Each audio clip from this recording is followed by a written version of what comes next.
Hi friends, welcome to my channel Rajam రుచులు. ఈరోజు special సత్తు పొరాటా అండి. సత్తు పొరాటా హెల్త్కి చాలా మంచిది. ఇది కొమ్ము శనగలు, వేపిన కొమ్ము శనగలతో పౌడర్ చేసి అందులో నిమ్మకాయ, వాము, తర్వాత కొత్తిమీర, ఇంకా ఉల్లిపాయ ముక్కలు, చిన్న చిన్న ఉల్లిపాయ ముక్కలు ఇవన్నీ కోసి ఆవకాయ తాలూకా జ్యూస్ అండి. ఆవకాయ తాలూకా ఆయిల్ కూడా అందులో ఆ పిండిలో కలిపి మిశ్రమాన్ని తయారు చేసుకోవాలి. గోధుమ పిండి కలిపి చిన్న చిన్న ముద్దలుగా చేసుకొని ఆ గోధుమ పిండి ముద్దతో ఈ గొండి ఇలాగా బౌల్లాగా చేసి అందులో మనం ఈ కలిపిన పిండిని, సత్తు పిండిని ఇందులో స్టఫ్ చేసుకోవాలి. స్టఫింగ్ చేసి మనం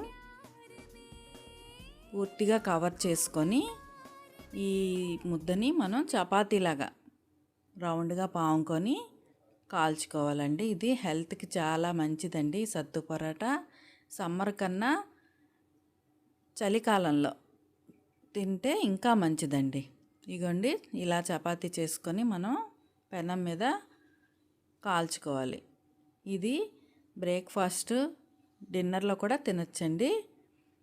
నెయ్యి వేసుకొని కాల్చుకుంటే ఈ చపాతీ మంచి టేస్ట్గా ఉంటుందండి.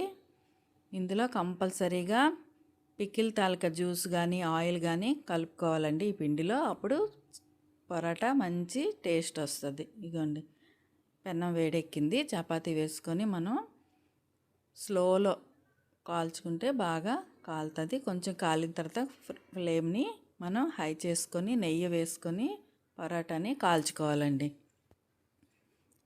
ఇది నార్త్ సైడ్ ఎక్కువగా ఈ సత్తు పిండి తింటారండి. అందరికీ తెలిసే ఉండొచ్చు. సత్తు పిండి కోసం తెలియని వాళ్ళ కోసం చెప్తున్నాను. ఇది నార్త్ సైడ్ ఎక్కువ ఫేమస్ అండి సత్తు పరోటా. ఇదిగోండి, సత్తు పరోటా రెడీ. ఇది ఎక్కువగా పెరుగుతో కానీ, పికిల్తో కానీ, లేదంటే ఉత్తిది కూడా చాలా టేస్ట్గా ఉంటుందండి. హెల్త్కి చాలా మంచిది.